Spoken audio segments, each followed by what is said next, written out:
So generally మనం vitamin B12 కనుక తీసుకున్నట్టయితే బి కాంప్లెక్స్ వైటమిన్లో ఇది ఒక వైటమిన్ అనమాట. Okay. So 2 types of vitamins మనకు ఉంటాయి. ఒకటి ఫ్యాట్ సాల్యుబుల్, ఇంకొకటి వాటర్ సాల్యుబుల్ అని చెప్తామన్నమాట. ఓకే. సో వాటర్ సాల్యుబుల్లో ఈ బి వస్తుంది. B Okay. ఇంకా సి అనేది వాటర్ సాల్యుబుల్ వైటమిన్లో వస్తుంది. So okay. ఈ బి కాంప్లెక్స్లో చాలా ఉంటాయి అనమాట. B1, B2, B3 అలా. సో B12 అనేది చాలా ఇంపార్టెంట్ వైటమిన్ అని చెప్తాం. ఓకే. అండ్ ఇప్పుడున్న జనరేషన్లో అండ్ ఇప్పుడున్న కాలంలో more than 70% of people in India deficient with vitamin B12. Okay. So మనం రెగ్యులర్గా తీసుకునే డైట్లో నాకు వైటమిన్ డి వచ్చేస్తుంది, నాకు సరిపోతుందని అనుకుంటారు.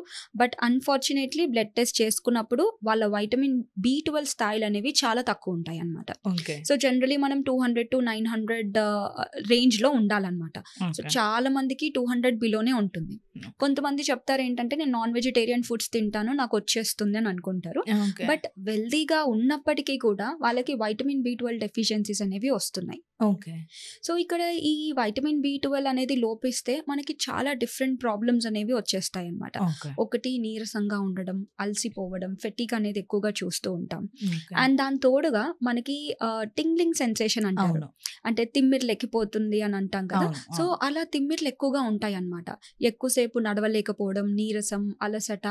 అండ్ ఈ డెఫిషియన్సీ వల్ల మనకి పర్నిషియస్ అనీమియా కానీ లేకపోతే మెగాలోబ్లాస్టిక్ అనీమియా అంటారు, ఇలా కూడా వచ్చేస్తూ ఉంటుంది. సో జనరలీ మనం ఐరన్ కనుక తీసుకున్నట్టయితే ఐరన్ తగ్గిపోతే మనకి అనీమియా వస్తుందని తెలుసు. అవును. కానీ B12 తగ్గిపోతే కూడా మనకి అనీమియా వస్తుంది అనమాట. ఓకే. సో వైటమిన్ B12 అనేది చాలా ఇంపార్టెంట్ డైట్లో. సో మీరు జనరలీ తీసుకునే డైట్లో ఎక్కువగా నాన్ వెజిటేరియన్ ఫుడ్స్ని ఇంక్లూడ్ చేసుకోవచ్చు. ఓకే. సో నాన్ వెజిటేరియన్ ఫుడ్స్లో మనకి డిఫరెంట్ కైండ్స్ ఉంటాయి. లైక్ ఎగ్జాంపుల్ మనం లైక్ చికెన్ కానివ్వచ్చు, లివర్ కానివ్వచ్చు, ఎగ్స్లో కూడా వైటమిన్ B12 అనేది ఉంటుందన్నమాట. ఓకే. సో ఇలా నాన్ వెజిటేరియన్ సోర్సెస్ అన్నీ తీసుకోవచ్చు.